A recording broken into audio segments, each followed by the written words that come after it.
एक नंबर सवाल है आपका, भारतीय संविधान को कब लागू किया गया था? भारतीय संविधान को कब लागू किया गया था? तो भारतीय संविधान को 26 जनवरी 1950 को लागू किया गया था। ऑप्शन नंबर ए इसका करेक्ट आंसर है। 2 नंबर सवाल है, 1930 में गांधी जी ने किस आंदोलन की शुरुआत की थी? 1930 ईस्वी में गांधी जी ने किस आंदोलन की शुरुआत की थी? तो 1930 ईस्वी में गांधी जी ने सविनय अवज्ञा आंदोलन की शुरुआत की। ऑप्शन नंबर ए इसका सही उत्तर है। 3 नंबर सवाल है, भारत के प्रथम उपराष्ट्रपति कौन थे? भारत के प्रथम उपराष्ट्रपति कौन थे? तो भारत के प्रथम उपराष्ट्रपति डॉक्टर एस राधाकृष्ण थे। ऑप्शन नंबर ए इसका सही उत्तर है। 4 नंबर सवाल है, भारत में द्वितीय आम चुनाव कब हुआ? भारत में द्वितीय आम चुनाव कब हुआ? तो भारत में द्वितीय आम चुनाव सन 1957 में हुआ। ऑप्शन नंबर सी इसका सही उत्तर है। 5 नंबर सवाल है, भारतीय संविधान का निर्माण किसने किया? भारतीय संविधान का निर्माण किसने किया? तो भारतीय संविधान के निर्माणकर्ता डॉक्टर भीमराव अंबेडकर जी थे। ऑप्शन नंबर ए इसका करेक्ट आंसर है। 6 नंबर सवाल है, मुस्लिम लीग की स्थापना कब हुई थी? मुस्लिम लीग की स्थापना कब हुई थी?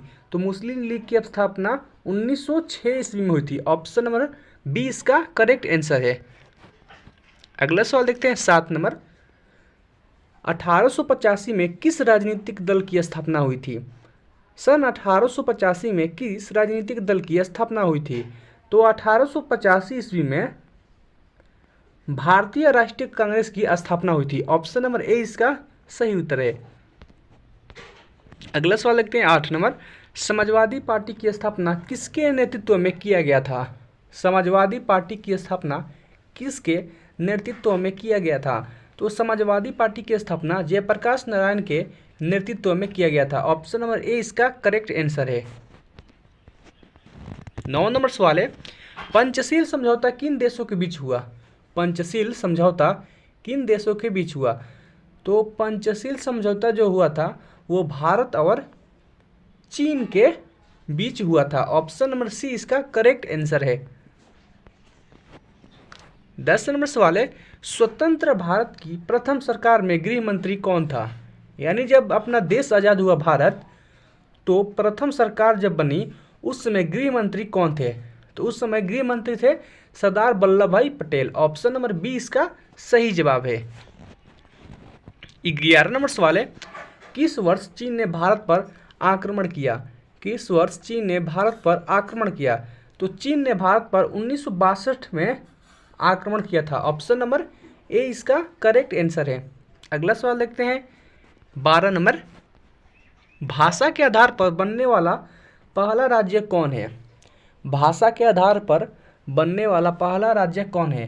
तो हम आपको बता दें कि भाषा के आधार पर बनने वाला पहला राज्य था आंध्र प्रदेश।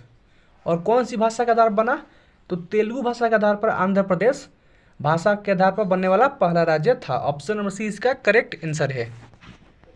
13 नंबर सवाल है, भाषाई आधार पर आंध्र प्रदेश राज्य कब बना? यानी भाषा के आधार पर आंध्र प्रदेश राज्य कब बना? तो आंध्र प्रदेश राज्य तेलुगु भाषा के आधार पर बना, ये आपको पता हो गया। और ये कब बना? तो 1952 में बना। ऑप्शन नंबर ए इसका करेक्ट आंसर है। अगला सवाल है, बम्बई राज्य को विभाजित कर किन दो राज्यों की स्थापना की गई? यानी जब बम्बई राज्य था उसको विभाजित करके दो राज्यों की स्थापना की गई। वो दो राज्य कौन से हैं? तो जो दो राज्य थे महाराष्ट्र और गुजरात। बम्बई राज्य को विभाजित करके महाराष्ट्र राज्य एवं गुजरात राज्य की स्थापना की गई। ऑप्शन नंबर ए इसका सही जवाब हो जाएगा। 15 नंबर सवाल है, महाराष्ट्र एवं गुजरात राज्य की स्थापना कब हुई? तो महाराष्ट्र एवं गुजरात राज्य की स्थापना 1960 में हुई। ऑप्शन नंबर बी इसका करेक्ट आंसर है। 16 नंबर सवाल है, प्रथम भारतीय स्वतंत्रता संग्राम कब हुआ? प्रथम भारतीय स्वतंत्रता संग्राम कब हुआ? तो प्रथम भारतीय स्वतंत्रता संग्राम 1857 की क्रांति थी। ऑप्शन नंबर ए इसका सही जवाब है।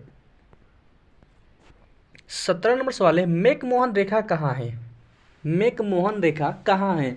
तो आपको बता दें कि मैकमोहन रेखा जो है वह अरुणाचल प्रदेश राज्य में है। ऑप्शन नंबर बी इसका करेक्ट आंसर है। 18 नंबर सवाल है, झारखंड, छत्तीसगढ़ एवं उत्तराखंड राज्य कब बना? झारखंड, छत्तीसगढ़ एवं उत्तराखंड राज्य कब बना? तो आपको बता दें ये तीनों राज्य थे जो 2000 ईस्वी में बने थे। और कहाँ कहाँ से अलग हुए? तो झारखंड अलग हुआ बिहार से, छत्तीसगढ़ मध्य प्रदेश से और उत्तराखंड यूपी से। तीनों राज्य 2000 ईस्वी में अलग हुए। तो ऑप्शन नंबर बी इसका करेक्ट आंसर है। 19 नंबर सवाल है, भारत में वित्तीय वर्ष होता है। भारत में वित्तीय वर्ष होता है तो 1 अप्रैल से 31 मार्च तक भारत में वित्तीय वर्ष होता है। ऑप्शन नंबर सी इसका करेक्ट आंसर है। 20 नंबर सवाल है, जय जवान जय किसान का नारा किसने दिया? ये आपका वेरी वेरी इंपॉर्टेंट सवाल है, एग्जाम में बार बार पूछता है, आपको इसे याद कर लेना है। तो जय जवान जय किसान का नारा देने वाले लाल बहादुर शास्त्री ने दिया। ऑप्शन नंबर बी इसका सही उत्तर है। 21 नंबर सवाल है, पीली क्रांति का संबंध निम्नलिखित में से किससे है? तो पीली क्रांति का संबंध निम्नलिखित में से तिलहन उत्पादन से है। ऑप्शन नंबर ए इसका करेक्ट आंसर है। 22 नंबर सवाल है, श्वेत क्रांति की शुरुआत भारत के किस राज्य से की गई? श्वेत क्रांति की शुरुआत भारत के किस राज्य से की गई? तो श्वेत क्रांति की शुरुआत भारत के गुजरात राज्य से की गई। ऑप्शन नंबर बी इसका करेक्ट आंसर है। 23 नंबर सवाल है, भारत में 14 बैंकों का राष्ट्रीयकरण कब किया गया? भारत में 14 बैंकों का राष्ट्रीयकरण कब किया गया? तो भारत में 14 बैंकों का राष्ट्रीयकरण 1969 में किया गया। ऑप्शन नंबर सी इसका करेक्ट आंसर है। 24 नंबर सवाल है, नेपाल में लोकतांत्रिक शासन प्रणाली की स्थापना कब हुई? यानी नेपाल जो देश है वहाँ पर पहले राजा का सरकार था, उसके बाद लोकतांत्रिक शासन प्रणाली की स्थापना कब की गई ये आपको बताना है। तो 2006 से नेपाल में लोकतांत्रिक की व्यवस्था है। ऑप्शन नंबर बी इसका सही जवाब है। 25 नंबर सवाल है, दूसरा विश्व युद्ध कब से कब तक चला? तो दूसरा विश्व युद्ध था वह 1939 से 1945 तक चला। ऑप्शन नंबर ए इसका सही उत्तर है। 26 नंबर सवाल है, प्रथम विश्व युद्ध कब से कब तक चला? तो प्रथम विश्व युद्ध जो था वह 1914 से 1919 तक चला। ऑप्शन नंबर ए इसका सही जवाब है। 27 नंबर सवाल है, गरीबी हटाओ का नारा किसने दिया? गरीबी हटाओ का नारा किसने दिया? तो गरीबी हटाओ का नारा इंदिरा गांधी ने दिया। ऑप्शन नंबर ए इसका सही उत्तर है। 28 नंबर सवाल है, भारत की पहली महिला राष्ट्रपति कौन थी? भारत की पहली महिला राष्ट्रपति कौन थी? तो भारत की पहली महिला राष्ट्रपति थी प्रतिभा पाटिल और पहला राष्ट्रपति पुरुष में डॉक्टर राजेंद्र प्रसाद थे। आपको दोनों क्वेश्चन याद कर लेना है, एग्जाम में पूछ सकता है। 29 नंबर सवाल है, भारत में प्रथम आम चुनाव कब हुआ था? तो भारत में प्रथम आम चुनाव हुआ था पहली बार 1952 में। ऑप्शन नंबर ए इसका करेक्ट आंसर है। 30 नंबर सवाल है, निम्न में से कौन सा एक देश नहीं है? यानी निम्न में से कौन सा एक देश नहीं है? तो जो हांगकांग है ना वो एक देश नहीं है। ऑप्शन नंबर सी इसका करेक्ट आंसर हो जाएगा। अगर आप चैनल पर पहली बार आए चैनल को सब्सक्राइब कर ले, वीडियो को लाइक करें और शेयर करें ताकि दूसरे स्टूडेंट को भी हेल्प हो सके। मिलते हैं एक और नए टॉपिक के साथ और एक अच्छे वीडियो के साथ। तब तक के लिए जय हिंद, वंदे मातरम।